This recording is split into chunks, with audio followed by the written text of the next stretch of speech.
Oh, this morning. Oh, thank you. Um, you know what? I'm a little. We have Rick Kearney is here with us again today. So grateful. Um, I was thinking about you, Rick. Um, and Rick, has been attached to us in various times as assistant minister at one time, and then got this calling to become a chaplain. And I thought, what a gift you are to this community to be a chaplain at the Tahoe Forest Hospital. And you were at Renown first. I don't know if you go to Renown still or not, just Tahoe Forest. But yeah, what a calling that is to be a chaplain and to have to go back into ministry to get your chaplaincy, I guess is what they call it, another year. And yes, such a gift to people who are in challenging situations, let's say, with grief and death and illness. And, you know, we've all been there in little pieces. But when it stares you in the face, it's great to have somebody supportive like you and has that space to allow what is and to allow what has to move through us and move on. So thank you, Rick, for all that you do. So we're just really thrilled to have Rick share his wisdom with us this morning.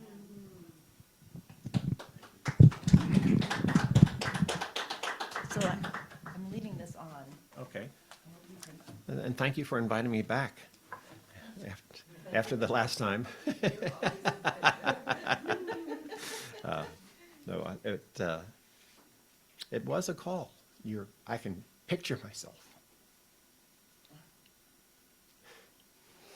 standing outside of the cancer center, and and my cell phone went bing, and like we all do, I immediately look at it, and it was an announcement from the CSO that there are still spaces available in the chaplaincy training program, and they're encouraging ministers to apply.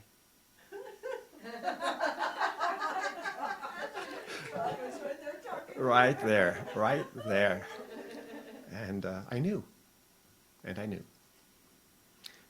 Last week I came, or last time I was here, I spoke about that kind of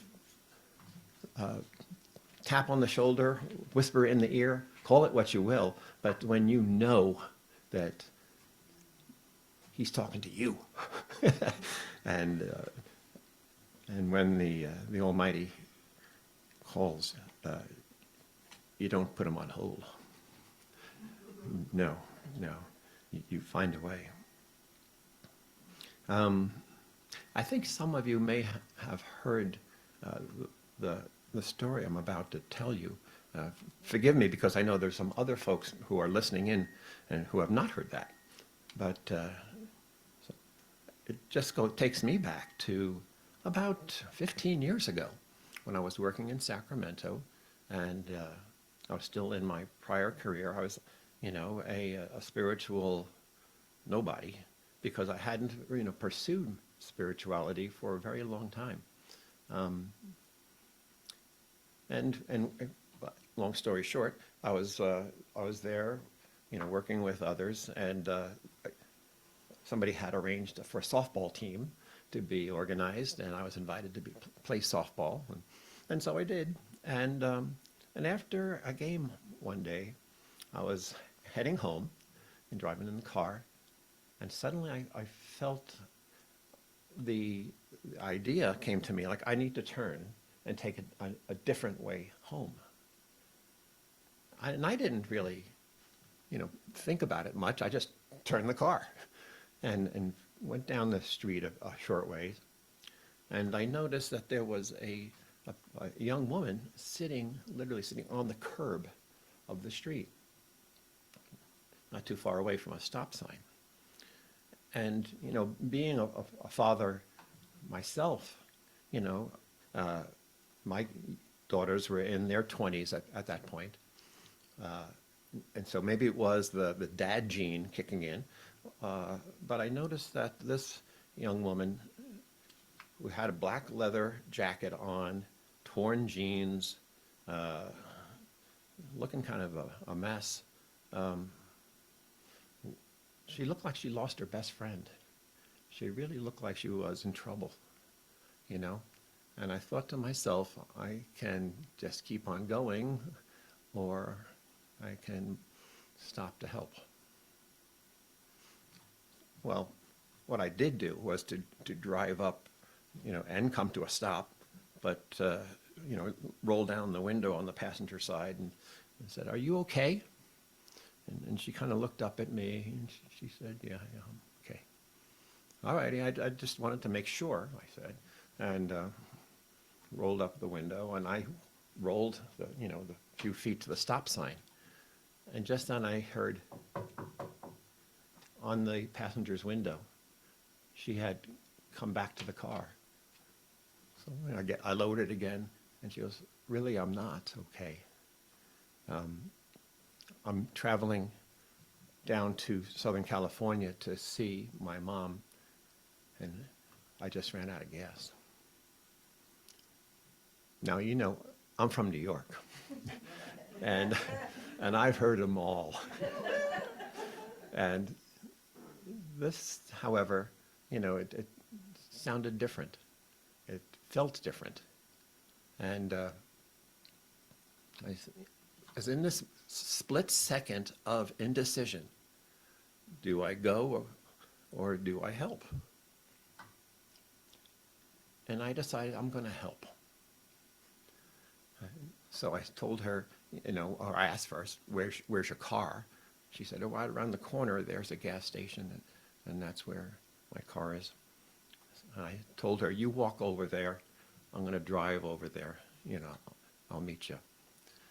And so she started walking, and I started driving.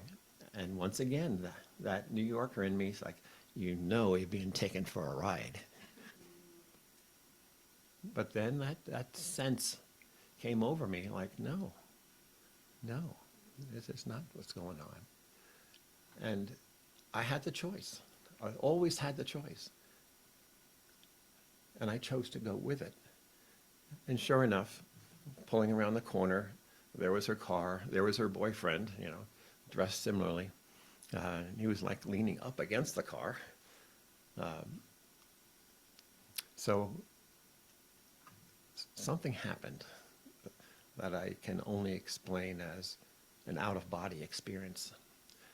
I was watching myself from afar get out of the car, walk into the cashier, and hand him a credit card, say, I want $50 on that pump over there.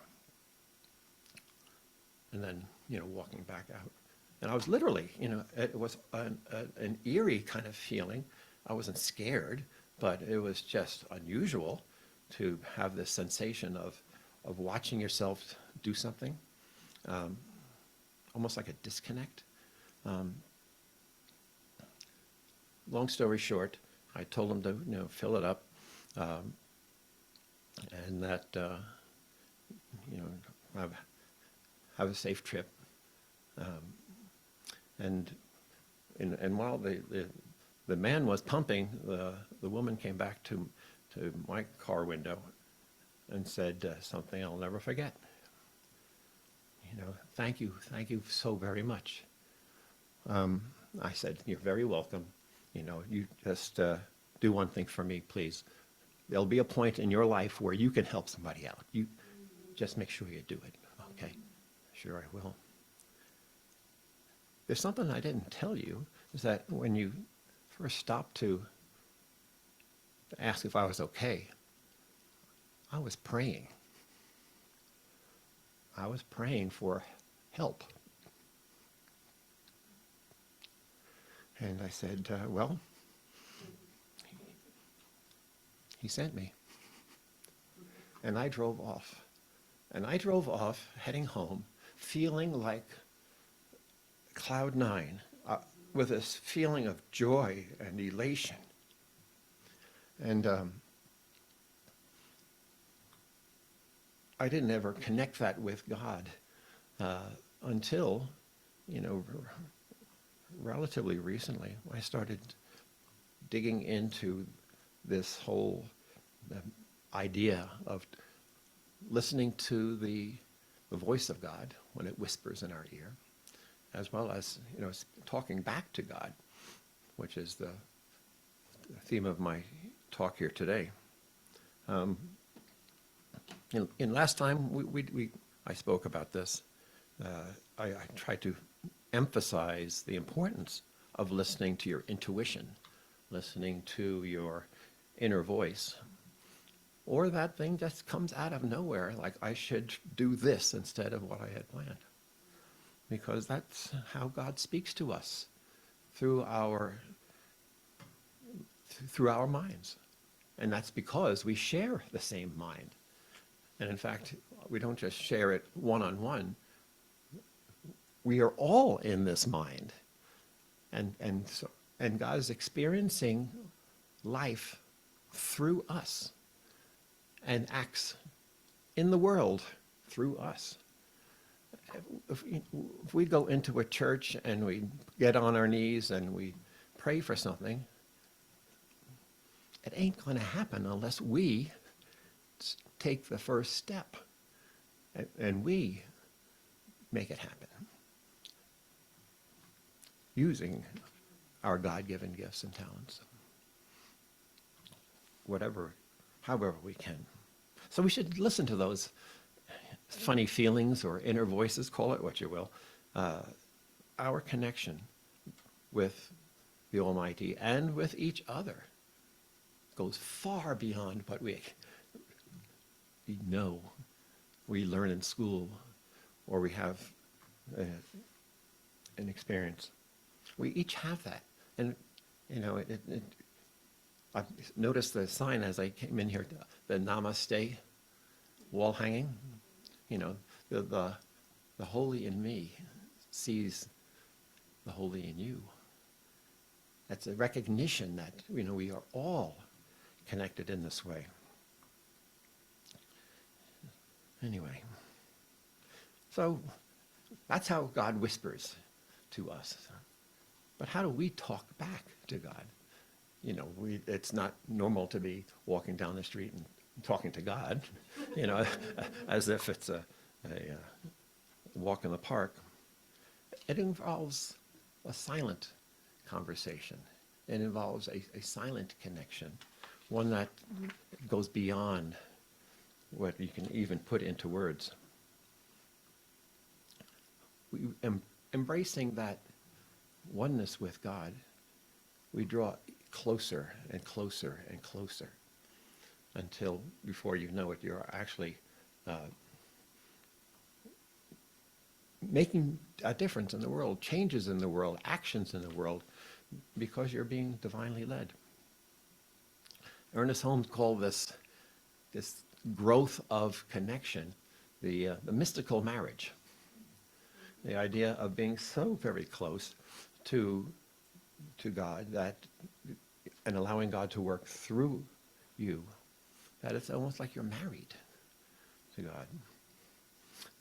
Joel Goldsmith refers to this as practicing the presence, being the presence of God on earth in human form. I found that phrase to be very unusual, and so I did a little bit of looking into it. This actually, it comes up in the book I see on the shelf over here, Can We Talk to God? And he mentions almost in passing this mystical marriage. So I was, being curious, I started to go into a little bit more detail, and I found out that that actually is an idea that came from Ernest as well as his brother, Fenwick Holmes. And I have forgotten to ask to put a slide up for me, please. I may have missed one or two here. Anyway. Okay. Ernest Holmes and his, Can We Talk to God? So we can talk to God just as consciously as we talk to people. If we expect and believe and feel it, we'll receive a direct response. So close is the union of creation with the Creator that it's impossible to say where one begins and the other leaves off. That's kind of like marriage, in a way. Have you ever had the experience of finishing your partner's sentence? Or even before you get the word out, or the question out, getting the answer back? Yes. It comes with familiarity. It comes with a long history of being, in close contact with someone every day. How close are we to God to have that same kind of connection, that same sort of intimacy? Not just knowing what is being said, but feeling it and living it. So if we would go on to the next one, I wanted to point out what this idea in mental treatment, or in this dialogue, don't want to use the word arrive at this point, but it's the example that he chooses to use is Christian-based, where he said that Jesus, having this intimate connection, is not I, but the Father who dwelleth in me, he doeth the work. And the mystical marriage is this level of union. And the next one, please. I did not know very much about Fenwick, other than he and Ernest, his brother, they were two of the 9 boys in the family, had a history together. And the history was that Ernest went off to college. Fenwick followed a few years later on. However, he got ill and had to leave school in order to get treatment. The doctor told him, what you have is, something that's going to be with you for all of your life. You really should consider moving to a warmer, drier climate. Well, guess who came to California? Fenwick. And Fenwick got his feet on the ground, and he had an interest in spirituality, as well as his brother. And he got into the divine science community based there, and was doing very well. And so he actually called his brother, back in Maine, or Boston, I think, or say, come, you need to come here, because there's a whole city interested in this type of work that you and I have been talking about over the years. And so Ernest did move to California, and started together. They started speaking. They started writing. They started holding workshops and doing healings there in the Los Angeles area.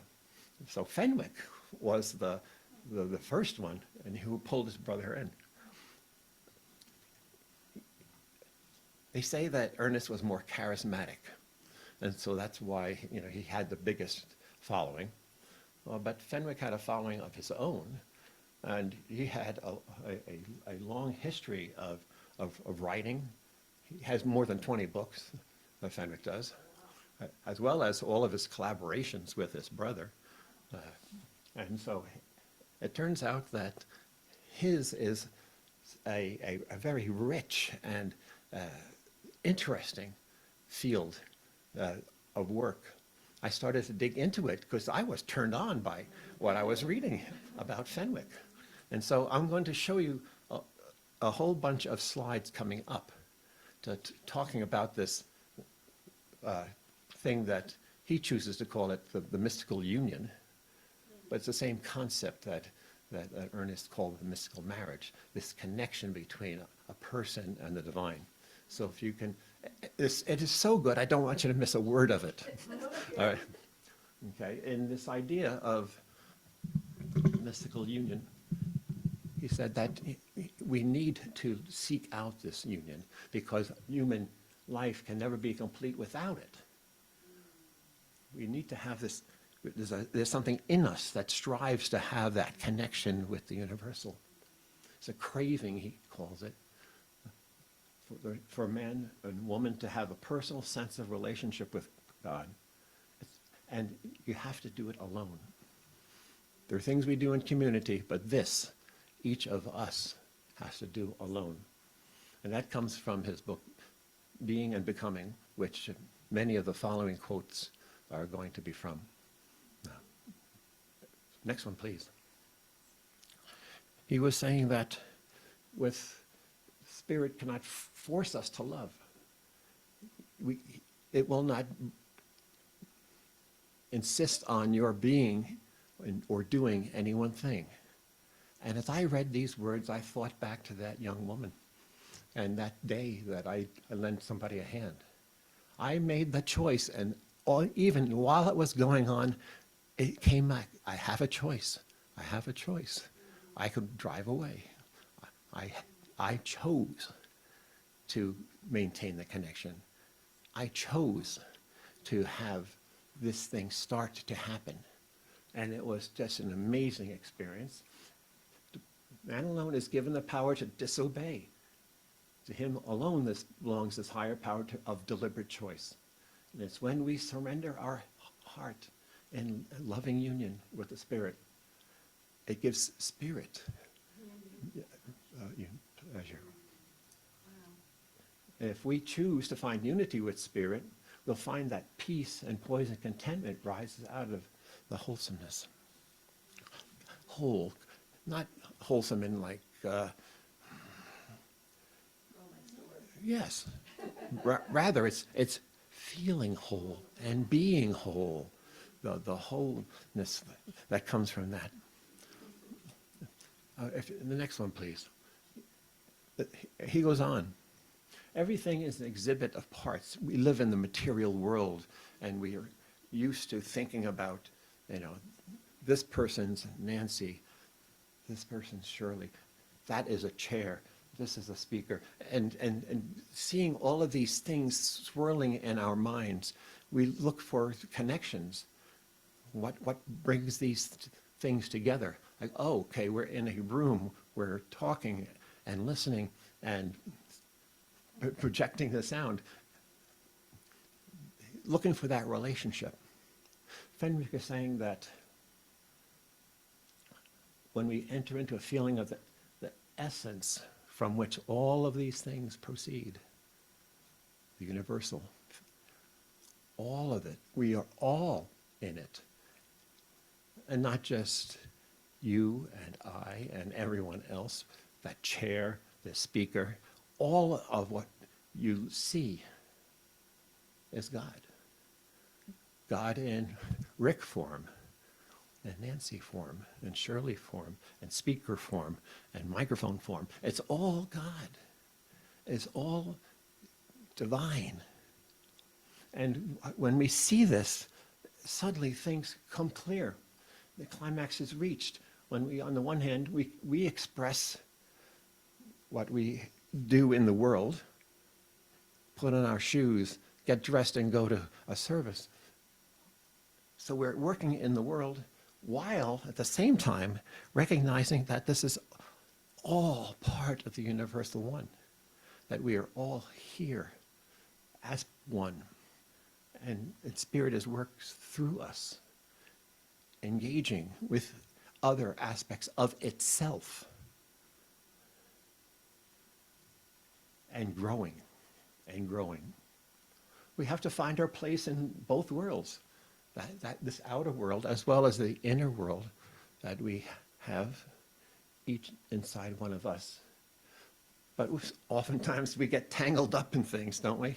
We get tangled up in who does what, and that's not my turn, and I should have done this. We got to get out of that and start to get out of the effects and get ourselves back to the cause, the divine cause.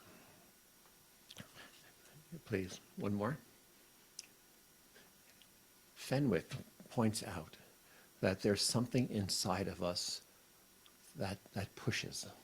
And He's saying that it's the divine pushing us along, urging us to evolve in our minds, involve in our thinking, our patterns of thought.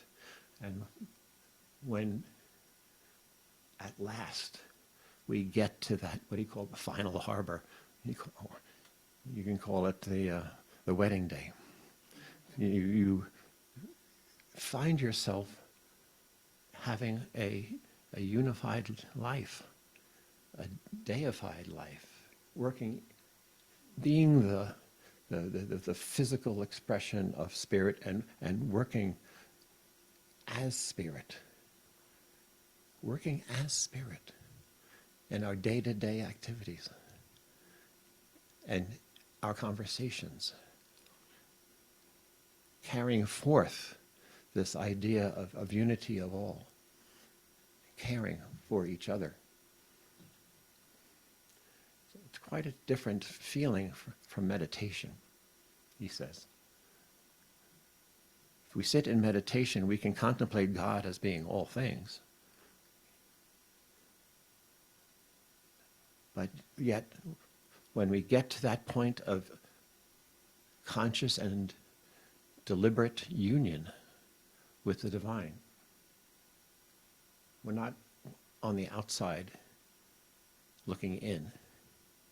We are one within and merged with the divine life. Next one, please.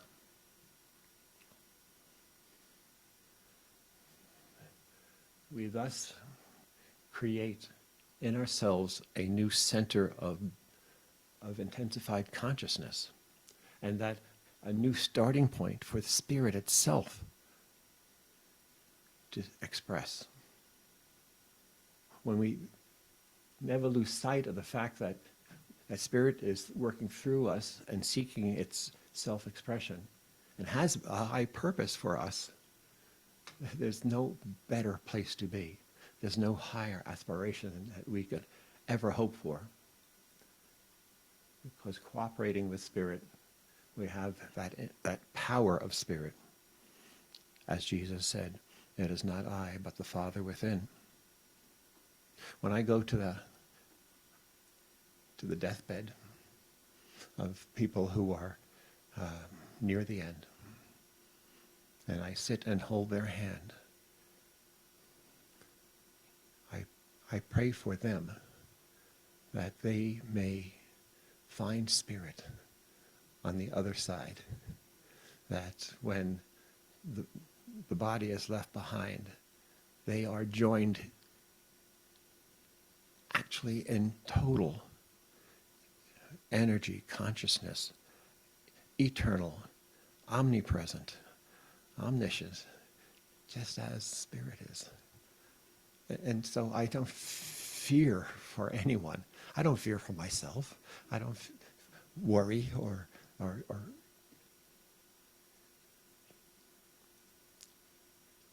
even doubt what's to come, because you get that glimpse from time to time. When you have a connection with someone who's passed, it's because we are all in one mind, and that mind is eternal,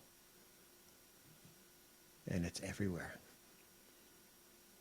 It's a wonderful, wonderful thing.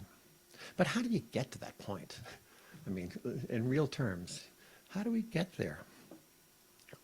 Next slide, please. It's kind of a three-step process, and this is also mentioned in Fenwick's book. The first step is make it your intention to do so. Set it as an intention. Create an affirmation. I affirm my oneness with being and my unity with the all. Okay, and if that's your intention, then that has to happen. It has to happen. And the next step comes, you cultivating that feeling as you go through your day. Develop a sense of awareness that Spirit is all around, and Spirit is here in the room with us. And have it part of your life. I mean,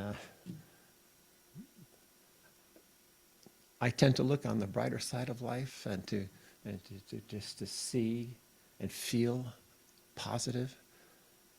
And that is because that knowingness, that just knowing in my heart of hearts that everything's going to be fine. Everything's going to work out. I don't have the details. I don't need the details because I know everything's fine. And it will be. For us all, it will be. And the third step is to find time during the day to get a step away from the busyness and remember. And if it's kind of like seeing your loved ones, you feel this connection, you feel the love, you feel the oneness with those. We can do this with Spirit as well.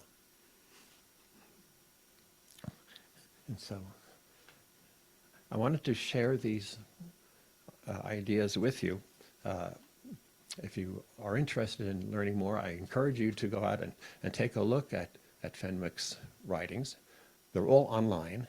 You know, you can buy a hard copy if you want, or you simply read not just the book that I mentioned, but all of his other books too, which are a rich compendium, a collection of good ideas, closely aligned with what Ernest wrote, but yet has enough unique nuggets in them that it makes it worth your while. I encourage you to do so. Okay. Yeah. So with this, I would love to share with you a prayer.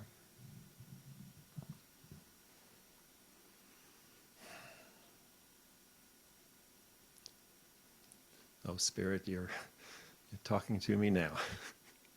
And I love the sound of your voice. I know that everything is in divine order. That those hearing my words today and tomorrow and the day after that, until this time on earth is done, are to be inspired by the things that you're sharing with me now. Spirit, we thank you for all of the many gifts that you give us. Everything to support this physical form. You send us experiences that shape us and help us grow. May we always have that open heart, an open mind to hear what you have to say. And Spirit, we thank you for the chance to share with you all of the joys of our lives, all of the many blessings.